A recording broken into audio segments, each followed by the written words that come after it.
March 8th. Something that you will be hearing tonight, the governor's State of the Island address, delivering her second State of the Island address speech. Is it second or third? Second or third? 2019? I don't know. There was a whole year I lost track of. We just like totally skipped I just 2020. Which one is it, Crystal? It's the third. Oh my God!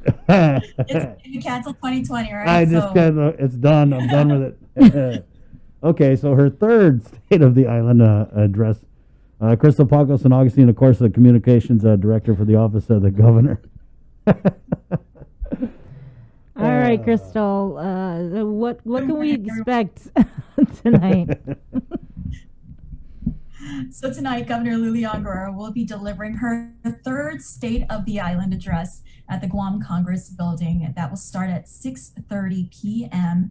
Due to COVID-19 restrictions, it is an invitation-only event. We do, however, invite the public to tune in. There are several ways to watch. The Guam Legislature's YouTube channel, they'll be streaming it. PBS Guam's YouTube channel will also be streaming it. The governor's Facebook page will be streaming it. The legislature channel, as well as PBS Guam channel 12. So again, due to COVID-19 restrictions, we can't have everyone. We wish we could invite all of Guam to watch, but we do invite you to watch on TV or via your mobile device. Tune in, learn about the State of the Island, what we foresee 2021 and beyond to look like. Governor Leon Guerrero will be reflecting on the past year, of course. We can't ignore how much COVID-19 changed our lives, Chris. I know you want to forget 2020, but we can't just forget it ever happened. While she's expected to reflect on how COVID-19 has changed our lives, COVID-19 did provide us a great opportunity to press the reset button and to look towards the future. And so now's the time for a new beginning.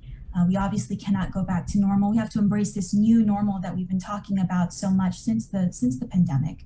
And so just to remind you what year one was 2019. That was our first State of the Island address. The theme was the State of the Island is promising.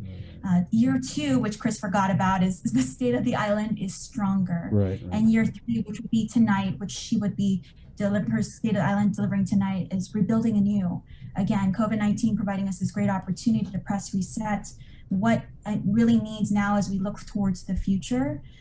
Governor has talked extensively about getting the health of our people in order. And now that we've made so much progress with our COVID-19 response, the CAR score is low, it's stayed low. We are expecting a change in our CDC risk level this week. We also have one of the highest vaccination rates in the nation. So it's very promising that we've made significant progress to move from response to recovery, and recovery most especially of our economic health. Crystal, now that we've talked about it, I do remember now all three of the speeches. I remember the first one. I remember last year's speech was kind of like right before the coronavirus. Right before everything happened. Right. It was just a few weeks before COVID-19 started here on Guam, March 15, of course, marking our 1 year anniversary of the first 3 confirmed COVID cases here on island. And so, as you know, she laid out that plan. Then the pandemic shook all of the world, and a lot of those plans and initiatives came to a screeching halt, and then some of them were expedited or sped up rather. Like the homeless plan. The homeless plan we saw, go into the forefront because COVID-19 highlighted, magnified a lot of existing issues, such as our pandemic with suicide, such as homelessness, such as our fragile healthcare system. And so we definitely had to focus on those things, and she will be addressing those tonight. I wanted to ask just your opinion, or if the governor had an opinion on this back and forth between Dr. Cabrera and Dr. Shea. I know that Governor Leon Guerrero really takes the advice of her medical advisors and the teams we have in place, the surgeon cell, the physicians advisory group, the VAPPC, the Vaccination Antiviral Policy and Prioritization Committee. And so when we hear doctors or medical professionals arguing against some of the advice that we're giving, it is concerning. It's very concerning when it could potentially, change how people, how people respond to the COVID-19 pandemic. Again, most of the COVID-19 pandemic, we needed people to respond, and they were behavioral changes. That's how we beat COVID. That's how we make progress with COVID, keep the CAR score down, the positivity rates down, is that we make these behavioral individual choices. And to hear medical professionals go on the record arguing against some of the mitigation measures we put in place is very concerning.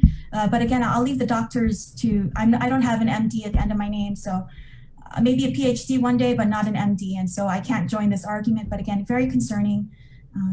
Again, Dr. Cabrera being our chief medical officer, we do stand behind him. So having said that the governor, the administration stands behind him, did the governor sign off on the letter of complaint, or will the governor be signing off on the letter of complaint that will be filed with the Guam Board of Medical Examiners? That's possible. It's definitely possible. I haven't got an update. It's I'm missing my morning meeting right now, but I'll get an update on that. It's very likely. It's very likely. Very likely that she will sign off on the letter of complaint. I do know there are discussions underway about it. That's why. How do you kind of balance, because I understand what you guys are saying about Dr. Shea, but I don't believe at any point he ever said anything like, don't wear a mask or COVID is a lie. I feel like his criticisms, although I also understand where Dr. Cabrera is coming from, I feel like they were just criticisms of the government's policy and response to the coronavirus, which last time I checked, I kind of feel like people are well within their rights to criticize or, call into question any of these policies. So I'm just saying it kind of seems to me like a slippery slope where you have the chief medical officer of the government of Guam saying that basically he's going to go after a doctor who is just being critical of the policies that are being enacted and by the government of Guam. So to me, it's kind of like you have the government persecuting in some way someone who is well within their rights. Like any of us out here, we can go all day and criticize any part or policy with the coronavirus response. You see what I'm saying, Crystal? It kind of seems like it's because I don't think you can point to any one. You guys keep saying like, oh, Dr. Shea is critical of this, but tell me one policy or any statement that he had made that jeopardized lives or made him a menace to society or a danger to the community, like Dr. Cabrera said. Well, I can't think of one example, was quarantine. He was very against quarantine, and quarantine has continually proven to be a very effective mitigation measure, especially with controlling community spread. And we keep quarantine in place because we know it works. We're able to keep that community spread low, and which is why the people of Guam are able to enjoy some of the more businesses being open, more services, more social gatherings now at 25. And so we stand behind quarantine, and quarantine works. And so that's one example I can think of at the top of my head.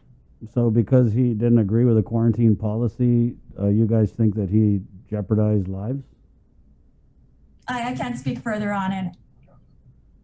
Okay.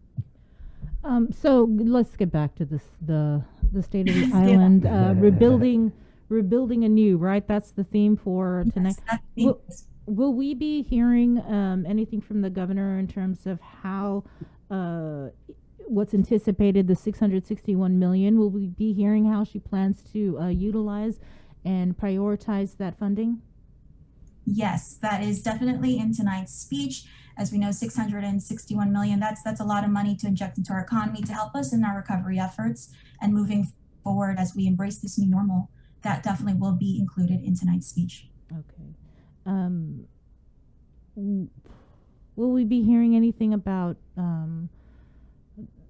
drugs, crime? I mean, in the last speech, she did talk about, drugs being an epidemic. I think it's gotten worse since then.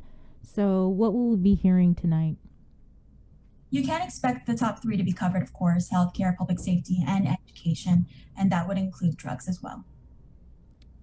Anything more? But than as that? you know, the administration stance on drugs, aside from stopping drug trafficking, is also treatment, being a holistic effort to ensure that there's treatment and services available to those who are battling that. Mm-hmm. What about and this isn't, maybe it'll be discussed, the we've been hearing from the Physicians Advisory Group I can't remember who was on before him, but they were talking about restarting the economy in May. And I'm not sure if that's the same as saying restarting tourism in May, because previously we've been hearing the 1st of April. So is there a change in that target deadline from April to May now? April to May. So actually, Governor Leon Guerrero did say that publicly during the, I believe, ribbon cutting at the Guam International Airport Authority, that the tourism we're eyeing May as the opening date. So again, we expect to make an announcement about that in the coming weeks, but I don't expect her to discuss that tonight. Okay. Anything else? Just that we encourage the people of Guam to tune in. Again, for several ways to watch. That's Guam Legislature channel, PBS Guam, the governor's Facebook page, the Legislature channel on PBS, KGTF channel 12. So please tune in. We're tracking about just under an hour long speech. A lot of things to cover. Again, public safety, healthcare, and education, of course, will be covered. But how we move from today into the future, again, with the COVID-19 world and how the pandemic has changed inevitably changed our lives. All right. Right on. Thanks, Crystal. Thank you, Crystal. All right. Bye. See you. Yeah, so she's giving the State of the Island address, 6:30 p.m. That is tonight. KUAM will be carrying that address on KUAM TV8. That's in partnership with PBS Guam, and also we will be streaming it live on our Facebook page. Well, also, Adriana Cotero will be down there. I'll be here at the station. We'll be recapping some of the things that the governor said, and also have reaction from the Republicans and Democrats on what they thought about the address and the theme of rebuilding anew. There you go. It's 9:03.